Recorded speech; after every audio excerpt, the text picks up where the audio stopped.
ఒకవేళ కురుక్షేత్ర యుద్ధ భూమిలో నా పుత్రులు పాండవులతో సంధి చేసుకుంటే అసంభవం.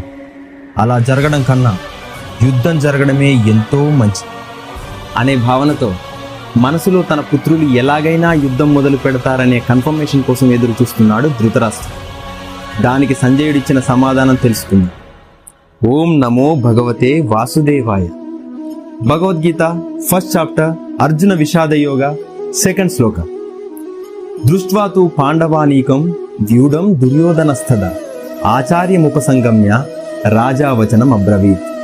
సంజయుడు పలికెను. వ్యూహాత్మకంగా ఉన్న పాండవ సైన్యాన్ని చూసి దుర్యోధనుడు ద్రోణాచార్యుని దగ్గరికి వెళ్ళి ఇలా పలికాడు. ధృతరాష్ట్రుడి ఉద్దేశాన్ని అర్థం చేసుకున్న సంజయుడు ఇలా అన్నాడు. మహారాజా, ఖచ్చితంగా యుద్ధం జరగబోతుంది.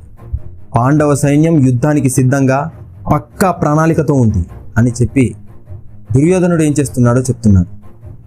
ధృతరాష్ట్రుని గారాల పెద్ద కొడుకు, దుష్ట నిష్ట నికృష్ట క్రూర స్వభావం కలవాడు దుర్యోధనుడు.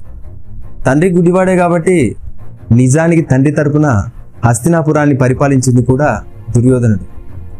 దుర్యోధనుడికి పాండవులంటే పడదు. చాలాసార్లు అడ్డు తొలగించుకోవాలని విశ్వ ప్రయత్నాలు చేశాడు, కానీ ఒక్కటి ఫలించలేదు. పాండవులు ధర్మపరులు. ధర్మం ఏ పక్షమో దైవం కూడా అదే పక్షం కదా మరి.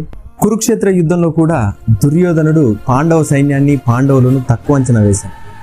తీరా యుద్ధభూమిలోకి వెళ్ళి చూస్తే అక్కడ సీన్ రివర్స్ అయింది. దుర్యోధనుడు ఊహించిన దానికన్నా రెట్టింపు బలంతో, రెట్టింపు ఉత్సాహంతో పాండవ సైన్యం ఉండడం చూసి మనోడికి మనసులో భయం మొదలైంది. నమస్కరించాలన్న నెపంతో తన గురువైన ద్రోణాచార్యుని దగ్గరికి వెళ్ళి యుద్ధ పరిణామాన్ని విశ్లేషించడం మొదలుపెట్టాడు. మనం కూడా మన జీవితంలో చాలామందిని చూసి ఉంటాం. అందరినీ తక్కువ అంచనా వేస్తూ ఉంటాం. ఎప్పుడు ఎవరిని తక్కువ అంచనా వేయకూడదు. ఎవరిలో ఎంత దమ్ముందో వాళ్ళకి మాత్రమే తెలుసు. హరే కృష్ణ.